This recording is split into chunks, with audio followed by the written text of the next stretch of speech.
Mr. President, when I joined the Senate Armed Services Committee in 2013, I encountered a new world of information. Along with that information came a new world of security measures. As a member of that committee, I reviewed document after document, apprising me of critical national security developments. I also received strict orders not to share the classified information that I encounter. The American people expect senators tasked with this solemn duty to take our responsibility seriously. Let me illustrate just how restrictive the rules are around these classified documents. When I receive classical information, I have to go to a secured place, known as a SCIF, to read the documents. There, a security manager, and often a Capitol police officer, will perform checks when I enter and when I exit.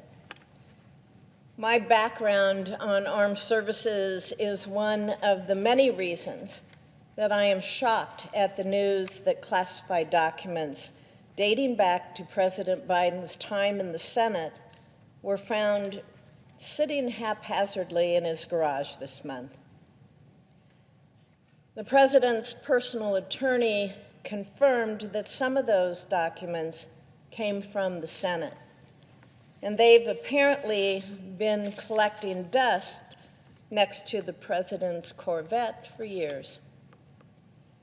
It's also concerning that the President's documents were found in the first place by personal lawyers without the necessary clearances to view those classified materials.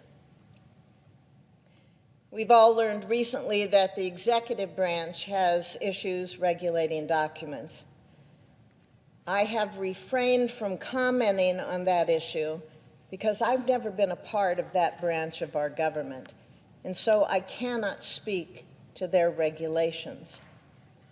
But in the Senate, we have strict protocols that protect classified information. Based on the rigorous security standards of the Senate, it's important that we now ask hard questions. How did classified Senate documents make their way from the Capitol complex past Senate security managers and all the way to the President's house in Delaware?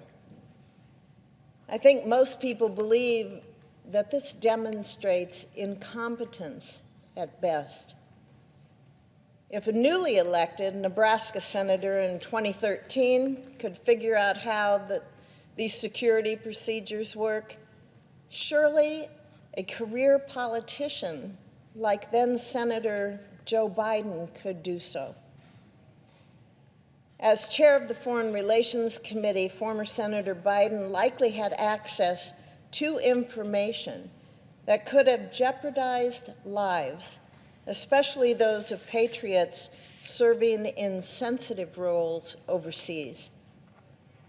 President Biden should know that leaked information puts people in danger. This affects all Americans, including the many Nebraskans that are serving abroad, not to mention that it impedes our national security here at home. Of course, we have no idea what's in the Senate documents that found their way to Wilmington, Delaware, because the President and his personal attorneys refused to share them with Congress. The Biden administration argues that it cannot brief us on the mishandled documents because of the ongoing special counsel investigation. There is precedent for intelligent briefings coinciding with special counsel investigations. And as my friend Senator Cornyn said last week, there are public safety and national security concerns that make this an exceptional case.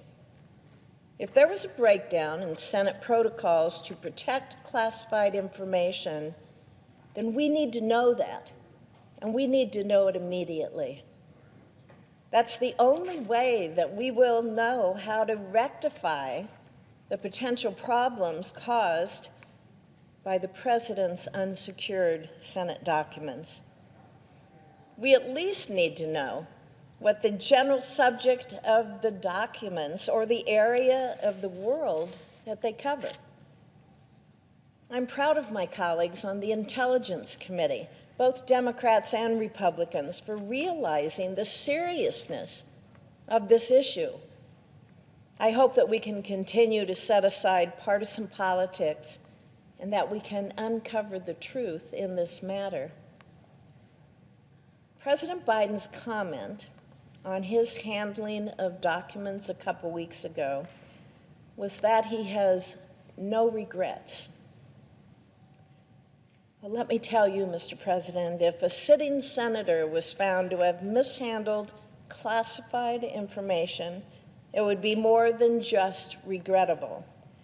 It would call into question his or her capacity to serve in this chamber, and it would be a slap in the face to the hardworking men and women of the Intelligence Committee.